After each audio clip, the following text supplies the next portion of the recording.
سبحان الذي أسرى بعبده ليلا من المسجد الحرام إلى المسجد الأقصى الذي باركنا حوله لنريه من آياتنا إنه هو السميع البصير. Bismillahirrahmanirrahim. Alhamdulillahirabbil alamin wa bihi nasta'in. Wassalatu wassalamu ala Rasulillah wa ala alihi wa sahbihi wa man wala.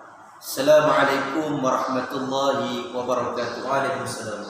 Bersama langsung kita pada hari ini di Surau Al-Ghaffar SMK Durian Tunggal bagi membicarakan tentang tajuk yang sangat penting dalam bulan Rajab, iaitu tajuk peristiwa yang paling agung bagi Nabi sallallahu alaihi wasallam, iaitu peristiwa Isra dan Mi'raj. Bersama saya ialah Ustaz Hanafi bagi membicarakan topik yang cukup agung bagi kita umat Islam ini.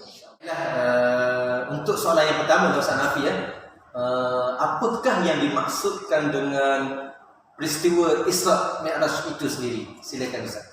InsyaAllah, terima kasih kepada muallim saya Ustaz Zuhaili. Baiklah, pada awalnya saya akan terangkan secara umumlah apakah makna peristiwa Isra dan Mi'raj ini. Peristiwa ini diketahui umum oleh semua umat Islam, yang mana Isra itu adalah bermaksud perjalanan Nabi dari Masjidil Haram ke Masjidil Aqsa, dengan menaiki burak dalam masa satu malam sahaja perjalanannya. Manakala Mi'raj pula adalah perjalanan Nabi dari Masjidil Aqsa ke Sidratul Muntaha, ya penonton, yang mana perjalanan Nabi ke Sidratul Muntaha adalah untuk berjumpa dengan Allah Subhanahu Wa Taala. Itu adalah maksud tarifan Isra dan Mi'raj secara umum yang saya dapat berikan kepada semua. Baiklah saudara penonton sekalian, kita sudah tahu apakah maksud Isra dan Mi'raj itu sendiri. Baiklah Ustaz, yang kedua Ustaz Hanafi, apakah peristiwa yang berlaku sebelum peristiwa Isra Mi'raj itu sendiri? Silakan Ustaz. InsyaAllah, terima kasih banyak Ustaz. Baiklah, sebenarnya kepada penonton sekalian yang saya kasihi, Ustaz Zuhaili, sebelum berlakunya peristiwa Isra dan Mi'raj, terdapat satu peristiwa yang berlaku, yang mana Nabi Muhammad SAW diuji oleh Allah Subhanahu Wa Taala. Yang mana pada ketika itu Nabi pulang ke kota Mekah, kampung halaman Nabi, untuk menyebarkan dakwah, mengajak penduduk Mekah untuk menerima dan mengikut ajaran agama Islam itu sendiri, Ustaz. Tetapi malamnya penduduk Mekah menghalau, menghina, tidak mahu Nabi, tidak mahu terima ajakan Nabi untuk ke arah agama Islam. Jadinya Nabi keluar daripada kota Mekah, Nabi pergi ke kota Taif, Ustaz. Yang mana Taif, Ustaz, dan para penonton sekalian, adalah bersebelahan ataupun jiran dengan Masjidil Haram, Mekah itu sendirilah. Sesampainya Nabi di kota Taif untuk menyebarkan dakwah, penduduk di kota Taif itu sendiri memolok-olokkan Nabi, yang mana mereka tidak menerima juga ajaran Nabi. Mereka melemparkan tahi kepada Nabi, mereka melemparkan batu-batu, mereka menghina Nabi, mereka mencerca Nabi. Mereka tidak mahu menerima ajakan Nabi Muhammad kita SAW. Sehingga kan apabila Nabi dilempar batu oleh mereka, sampaikan darah itu bertakun di tapak kaki Nabi. Dan apabila berlaku peristiwa itu, Nabi Muhammad SAW itu pun mengangkat tangan berdoa kepada Allah Subhanahu Wa Taala, yang mana di dalam doa tersebut saya nak highlightkan pada satu poin, Ustaz. Yang mana di dalam doa tersebut Nabi ada mention ataupun Nabi ada menyebut, selagi mana engkau tidak murka kepadaku, aku tidak akan peduli apa yang orang hendak lakukan ke atas aku. Yang mana Nabi dah sangat-sangat pasrah, sangat-sangat redha, sangat-sangat menerima apa sahaja ujian Allah bagi kepada dia. Itu adalah peristiwa. Itulah yang menyebabkan Allah Ta'ala menjemput Nabi, memuliakan Nabi dengan kemuliaan Allah, dan untuk naik ke Sidratul Muntaha. Itu saja peristiwa yang berlaku sebelum Isra dan Mi'raj. Allahu Rabbi, sidang penonton sekalian. Ustaz, soalan yang ketiga Ustaz Hanafi, apakah yang berlaku ketika Nabi SAW bertemu dengan Allah SWT di Sidratul Muntaha? Silakan. InsyaAllah Ustaz, terima kasih. Baiklah, sebelum tu saya nak highlightkan, saya nak tekankan yang mana sepanjang perjalanan Nabi nak berjumpa dengan Allah itu, Nabi melihat antaranya ahli neraka diseksa, keadaan ahli neraka dan keadaan ahli syurga. Tapi Ustaz, poin yang penting saya nak tekankan di sini ialah tentang solat, yang mana Nabi berjumpa dengan Allah Subhanahu Wa Taala untuk menerima perintah daripada Allah, yang mana Allah merintahkan kepada Nabi untuk menyampaikan kepada umatnya supaya melaksanakan solat 50 waktu dalam masa satu hari. Masya Allah, siapa yang mampu buat Ustaz, kan?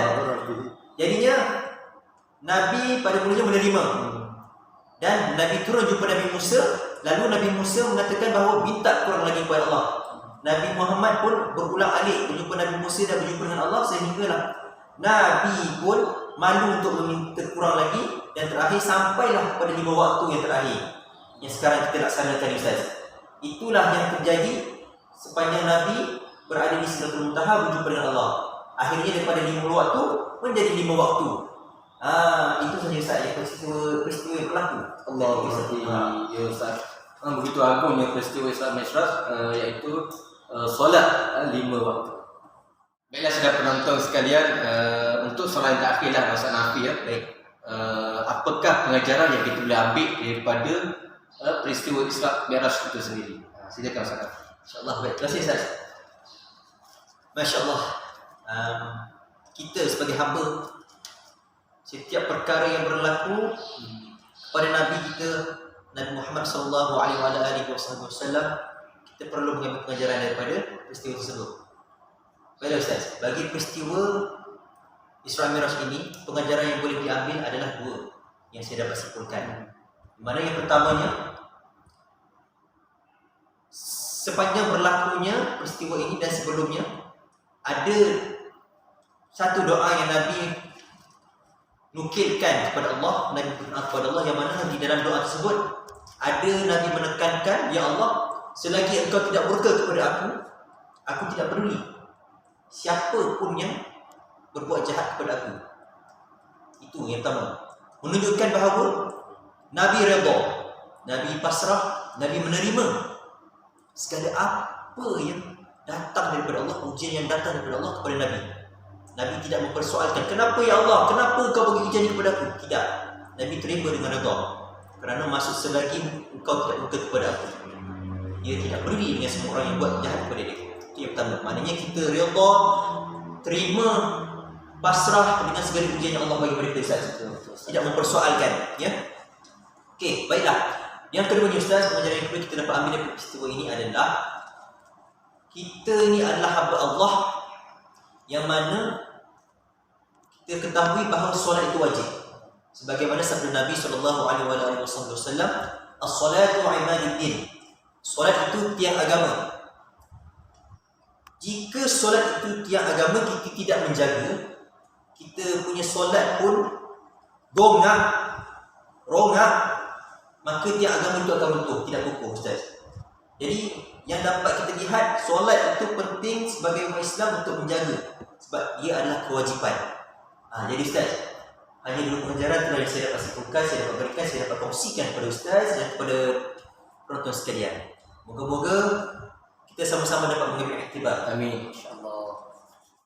Jazakallah khair ucapkan kepada Ustaz Nafi, barakallahu fik, di atas perkongsian yang saya ingat banyak yang kita boleh ambil pengajaran di sebalik apa yang berlaku, iaitu peristiwa agung perjalanan Isra Mi'raj Nabi sallallahu alaihi wasallam.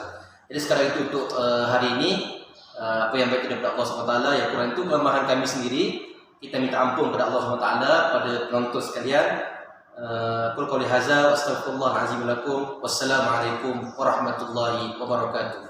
Waalaikumsalam warahmatullahi wabarakatuh. Terima kasih Ustaz. InsyaAllah kita akan jumpa lagi di dalam tazkirah yang akan datang dengan hashtag santai janji sampai. Ya, insya-Allah.